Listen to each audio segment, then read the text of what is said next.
Thank you so much, Madam Chair. I appreciate the opportunity to share some of the points that I've been circling back to as we're having this conversation, and a conversation that we're having very respectfully, and I appreciate that as well, because it is a very emotional and can become heated in some places, and every one of us is vulnerable to the feelings, the emotions that we have around this. I do want to talk a little bit about why, from my perspective, this is here in front of us today. People have to have the freedom to make decisions about their own health care, and specifically about pregnancy, because every single person's circumstance is different. Every single pregnancy is unique. These personal decisions should be respected. They should be valued.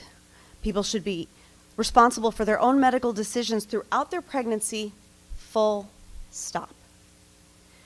To say that there isn't an attack and a very real threat to block that, even if it isn't necessarily the same kind of threat here in Connecticut that it is in other states, to say that is just patently untrue. And I think about my daughter, who is in her 20s, and she just went on her very first business trip, and she traveled to Texas. And I was thinking about how once I would have thought, okay, she's flying by herself. I hope her flight is safe. Okay, she's staying in a hotel room by herself. I hope her physical person is safe.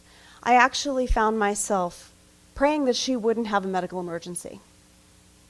Because as a young woman in Texas, that outcome isn't so good anymore. So these are rights that we all deserve, and we wouldn't be talking about them if they weren't being threatened and used as a political battering ram.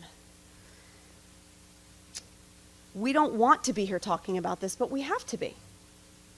Some of the other issues that we're discussing as we look at this, the concerns that were raised in the Dobbs decision,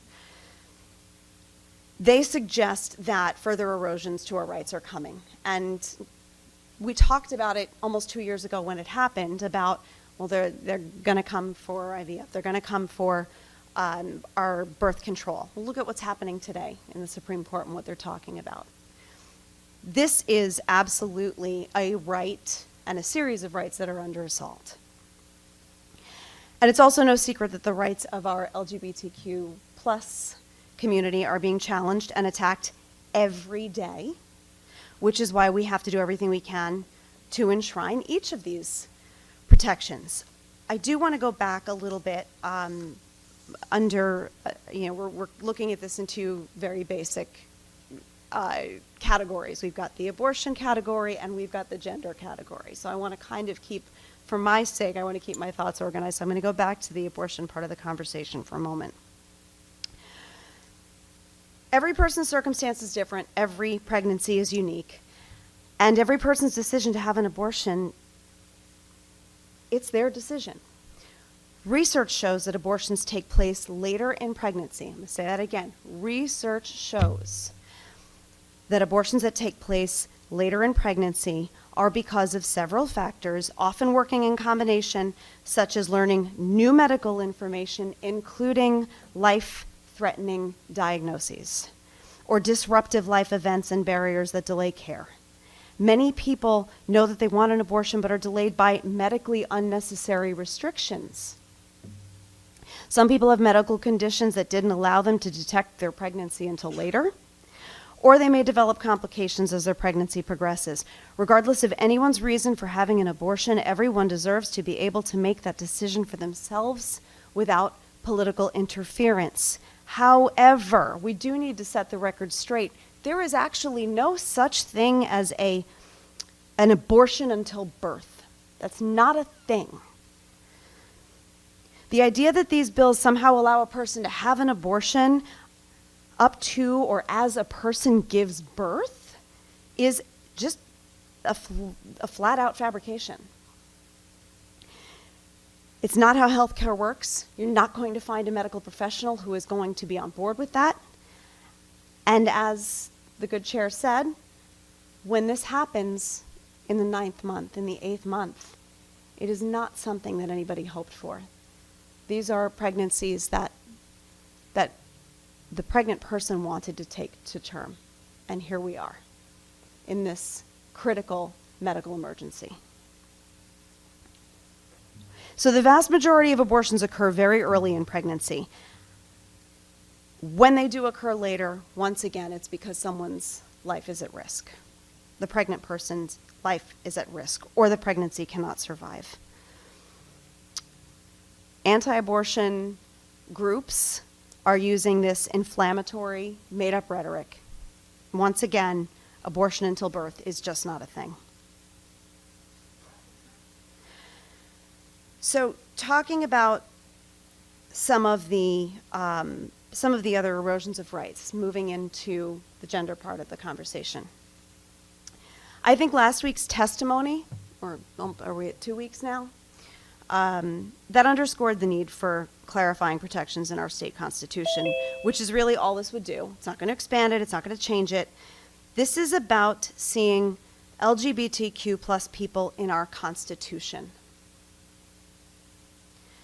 And it's about preserving the dignity and humanity of the community. And this was the part, I'm sure, given my history, it's no surprise when I talk about abortion, but this is the part that I most want my young constituents to hear, is that we see you and we recognize these continued attacks on your humanity and these attempts to erode your rights or to deny acknowledging who you are. You preserve to be enshrined in our Constitution just as the rest of us are. Connecticut has a deep commitment to fairness and equity for our residents, and this resolution is about equal treatment for all people. They deserve dignity and respect. The last piece I want to address, based on the conversations that we have had either in this committee or concerns that have come from outside as we're talking about this, is why should trans women be allowed to play sports on women's teams? And this policing of gender has been used to justify subjecting transgender student athletes to numerous additional barriers to participating in sports, from onerous medical requirements to segregation in locker rooms to outright bans in their participation. And the truth is, transgender women and girls have been competing in sports at all levels for years. And there is no research supporting the claim that they maintain a competitive advantage. All athletes, cis and trans, compete with different advantages, but only this one seems to be questioned right now. So again, these are all rights that we all deserve, and we wouldn't be talking about them if they weren't being used. I feel that we are using the transgender community in a manner, and not all of us. We are defending the transgender community when we're putting forward something like this. But that community is being used as a political divide in a way that is unfair, and it is hurtful, and it is putting their lives at risk. I won't cite the statistics on suicide again, because I know that we did that at length in another meeting, but these are very, very vulnerable young people, and we have to acknowledge them. I honestly don't think that anybody on this side of the circle wants to be talking about these things. I don't think we want to be having this conversation again and again, and I can tell you from my own experience, my life as an advocate, as a person who has stood up for the rights of women and for children and for the LGBTQ community since I was very young. we kind of thought that these conversations would be over by now. And we're only having these conversations because these are rights that are being attacked with regularity. And to quote one of my colleagues earlier today at a press conference, we're no longer going to be on defense. We're being forced to be offensive here. And that's what we're doing. Thank you, Madam Chair.